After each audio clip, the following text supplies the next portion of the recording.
अस्सलाम वालेकुम जी, कैसे हैं आप लोग? सब ठीक ठाक है। एक नई वीडियो के साथ हाजिर होते हैं। कल जब पाकिस्तान का मैच खत्म हुआ, आपने मेरी वीडियो देखी होगी। मैंने कोई उसमें ऐसी बात नहीं की कि लोग बोलेंगे यार आज टीम भी जीत गई है, फिर उसमें कोई नुक्ताचीनियां कर रहा है, फिर अगेंस्ट जा रहा है लोगों के।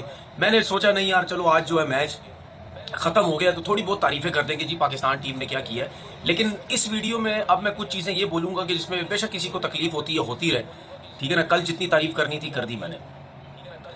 मैं सबसे पहले दो प्लेयर्स की बात करूंगा, एक बाबर आजम की बात करूंगा, एक फखर जमान की बात करूंगा। बाबर आजम को जब टीम से बाहर निकाला गया था कि जी स्ट्राइक रेट के मसले मसाइल, और मैं ये बार बार क्यों बातें बोलता हूं कि मेरी बातें याद रखें 3-4 साल पहले कि ये कुछ नहीं करेगा T20 में, इसके साथ इसको प्री प्लान बाहर किया जाएगा, इसके साथ नाइंसाफियां होंगी, इसको खराब करने की कोशिश की जाएगी। वही सब कुछ हुआ। एशिया कप में इसको बाहर किया गया ये कह के जी स्ट्राइक रेट, ठीक है। कौन कहता रहा?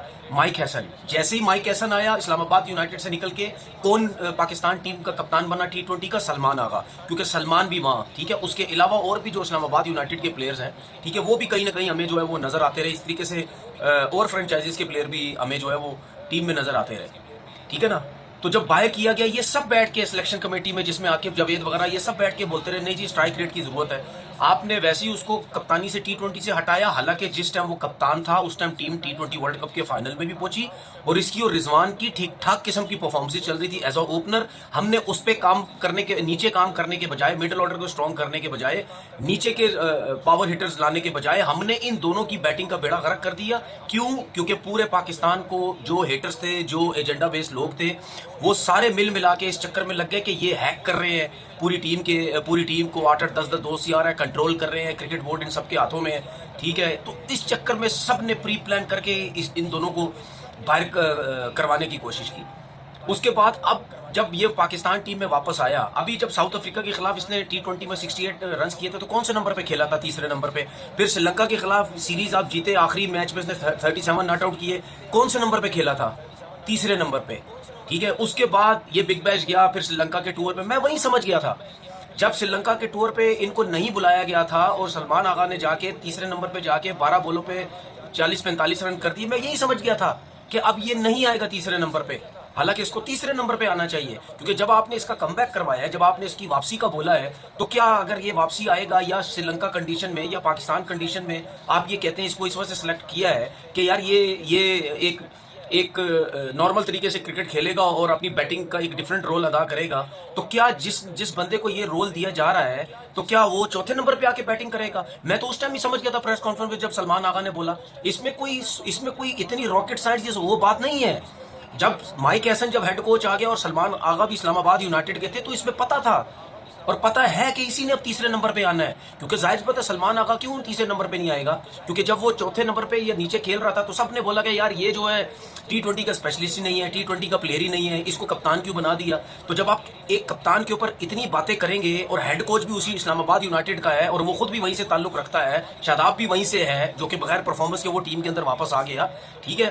तो अगर ये सब कुछ होना है, ये सब चीजें जहन में थी, तो जाहिर सी बात तो फिर जाहिर बात है बाबर ने नीचे आना ना। फिर सलमान तो ऊपर जाएगा और वो जाके वो बोलेगा ठीक है यार मैं ऊपर जाके खेलता हूं। मैं ये नहीं कह रहा कि सलमान ने रन्स नहीं किए, सलमान ने कुछ नहीं किया। एक बंदा 8-9 साल से तीसरे नंबर पे बैटिंग कर रहा है, आपने उठा के उसको चौथे नंबर पे कर दिया। मैं सिर्फ T20 की बात नहीं कर रहा, यही तलवारें आप उसके ऊपर टेस्ट मैच में भी चलाते रहे, कभी उससे ओपन करा दी, कभी क्या करा दिया। अब आप उस पर तलवार चला रहे हैं। पहले कप्तानी से T20 से हटाया, फिर उसको ओपन से फारिग किया प्री प्लान, अब तीसरे पे जब आपने उसको खिलाना था आप उठा के चौथे पे कर दिया। तो भाई जब एक प्लेयर के ऊपर आपने इतना प्रेशर डाला हुआ, इतना मेंटली उसको डिस्टर्ब किया हुआ है, तो अगर वो चौथे नंबर पे भी आके कुछ नहीं करेगा और ऐसी विकेट पे जहां पे बॉल ब्रेक हो रहा है, लो हो रहा है, चाहे पाकिस्तान में आप क्रिकेट खेल रहे हैं, श्रीलंका में, तो क्या आप समझ सकते हैं कि बाबर आजम जैसा प्लेयर जो तीसरे नंबर पे आए, थोड़े से उसको ओवर मिले, ये चौथे नंबर पे आके वो छक्के मार के आपको रन करके देगा? जब ये नहीं करेगा ऑटोमेटिकली उसको बाहर कर देंगे, और ये कोई पता नहीं है वर्ल्ड कप में उसको बाहर भी कर देंगे। क्योंकि जो प्लान हुआ हुआ जो मुझे नजर आ रहा है वो यही मुझे नजर आ रहा है कि इतनी आसानी से तो उसको बाहर नहीं कर पा रहे। मीडिया का प्रेशर, आवाम का प्रेशर, ठीक है, उसको लोग देखने आते हैं, तो क्या करें अब? इसी तरीके से तीसरे से अब आप उसको चौथे पे लेके आए। तो ये अब चीजें बाबर आजम को खुद सोचनी पड़ेंगी। बाबर आजम अगर ये समझ रहा है कि मैं बस टीम में एडजस्ट रहूंगा, खेलता रहूंगा, तो भाई आपकी अपनी सोच है। आप क्यों, कैसे बड़े प्लेयर है फिर मुझे समझ नहीं आ रही भाई। इतनी इस तरीके से आपकी डिसरिस्पेक्ट अगर हो रही है तो भाई आप T20 छोड़ दें, आप ना खेले T20। मैं आपको ये भी कह रहा हूँ T20 आप छोड़ेंगे उसके बाद आपके वनडे पे पड़ जाएंगे पीछे। मैं तो समझ गया हूँ इस सोशल मीडिया को बहुत अच्छे तरीके से। अब ये आपके वनडे के पीछे पड़ जाएंगे, फिर उसके बाद वनडे में आपसे कुछ नहीं होगा, ये आपसे टेस्ट के पीछे पड़ जाएंगे।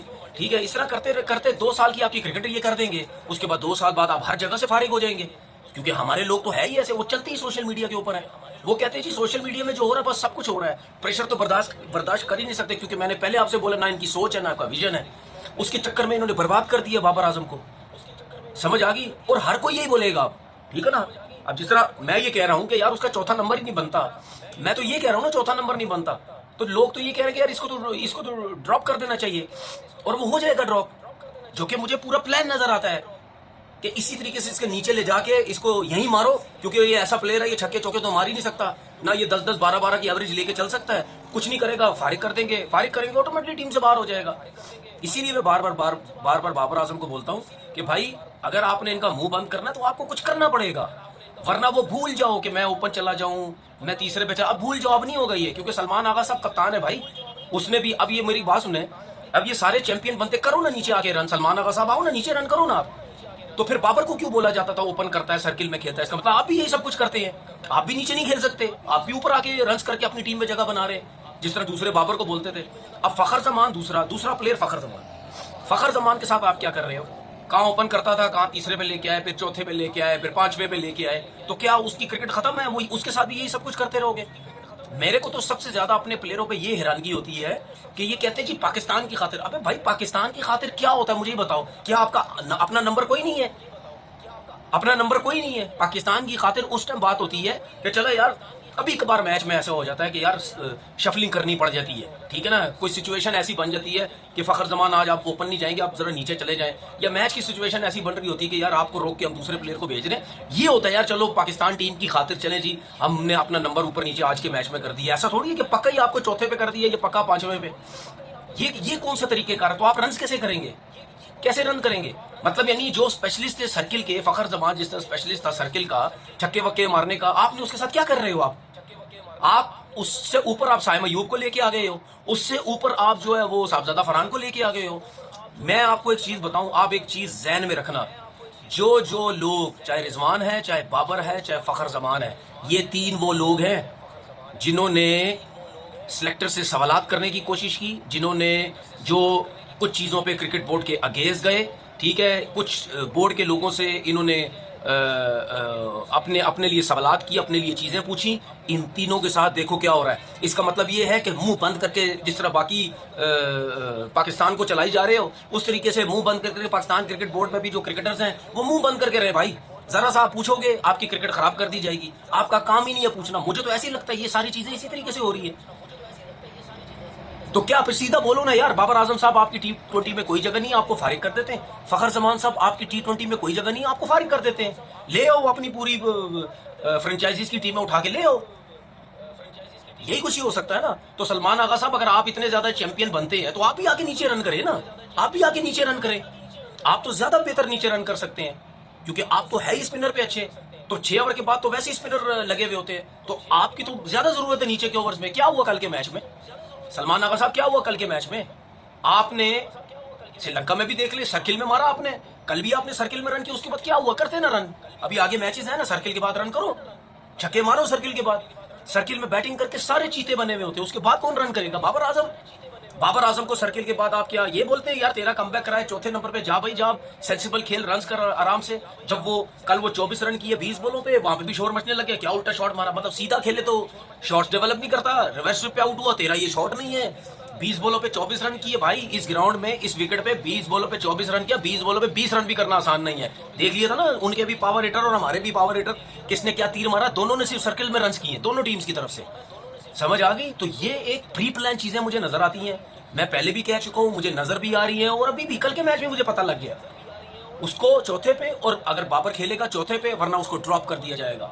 फखर जमान 5वें पे, अगर बाबर नहीं खेला तो वो चौथे पे आ जाएगा। बस ये अपनी दुकान चमकाई हुई है सबों ने। किसी में तपड़ है ना, किसी भी प्लेयर में तपड़ है, तो जो बाबर पे बातें करता था ना, आओ ना बेटा जी जरा सर्किल के बाद आके रन करो, फिर मैं प्लेयर मानूंगा। सर्किल में तो सारे मार मार के छक्के जो है प्लेयर बन जाएंगे, बातें करना आसान है, इधर आके 6 ओवर के बाद आगे रन करके बताओ, फिर मैं मानूंगा। अल्लाह हाफिज।